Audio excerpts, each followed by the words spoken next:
حضرت ہود علیہ السلام۔ حضرت ہود علیہ السلام کا تذکرہ قرآن شریف میں بار بار آتا ہے۔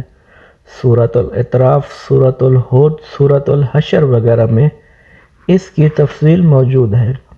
حضرت نوح علیہ السلام کی اولاد مدتوں تک دنیا میں بسی اور آہستہ آہستہ پھر خدا تعالیٰ کو بھول گئی۔ شیطان نے پھر ان کو بہکا کر بتوں کا پوجا پر لگا دیا، اور خداوند تعالیٰ جو اپنے بندوں پر بڑا رحم کرنے والا ہے، اس نے پھر حضرت ہود علیہ السلام کو اپنا پیغمبر بنا کر ان لوگوں کے پاس بھیجا اور انہیں اپنی قوم سے جو دعا کہلائی تھی کہا کہ تم خدا ہی کی عبادت کرو، اس کے سوا تمہارا کوئی معبود نہیں۔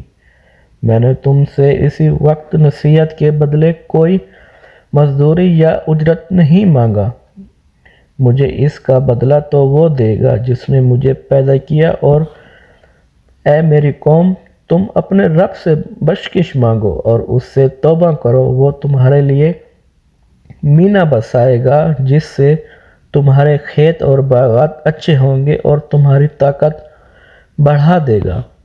وہ بولے کہ اے ہود، ہم تمہارے کہنے سے اپنے بتوں کو نہیں چھوڑ سکتے، تم کوئی نشانی دکھاؤ، ہم تو یہ سمجھتے ہیں کہ ہمارے بتوں میں سے کسی نے تم پر آسیب کر دیا ہے اور تم دیوانے ہو گئے ہو۔ حضرت ہود علیہ السلام نے کہا کہ تم سب مل کر میرے لیے جو تدبیر کرنی چاہو کر لو، اور مجھے مہلت بھی نہ دو۔ میں خدا پر بھروسہ رکھتا ہوں جو میرا اور تمہارا پروردگار رہے گا۔ میرے ہاتھ اللہ تعالیٰ نے تمہیں جو پیغام بھیجا تھا وہ میں نے تمہیں پہنچا دیا۔ اگر تم میرا کہنا نہ مانو گے تو اللہ پاک تمہاری جگہ اور لوگوں کو بسا دے گا، اور تم خداوند تعالیٰ کا کچھ نقصان نہیں کر سکتے۔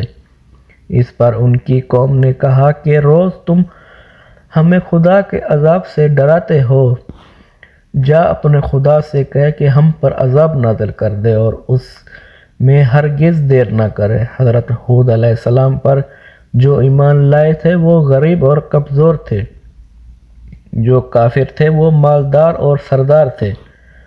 ان سب نے حضرت ہود علیہ السلام کا مذاق اڑایا۔ آسمان پر ایک بادل نمودار ہوا جسے دیکھ کر یہ سمجھنے لگے کہ بارش ہونے والی ہے۔ حضرت ہود علیہ السلام کو اللہ تعالیٰ نے بتا دیا تھا کہ یہ عذاب ہے، چنانچہ وہ ایماندار لوگوں کو لے کر بستی سے باہر چلے گئے۔ اس بادل کے بعد آندھی آئی جو 8 دن اور 7 رات تک متواتر چلتی رہی، یہاں تک کہ سب کافر مر گئے اور نیست و نابود ہو گئے۔ اور اسی طرح ایک بار پھر اللہ تعالیٰ کی زمین کافروں اور مشرکوں سے خالی ہو گئی۔